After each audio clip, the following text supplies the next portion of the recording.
ថ្លាថ្លៃ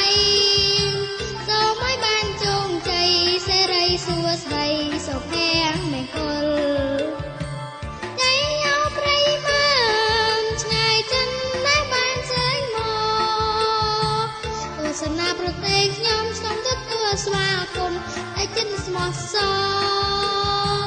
សូមលើកដៃជូនពរសេរីបបរ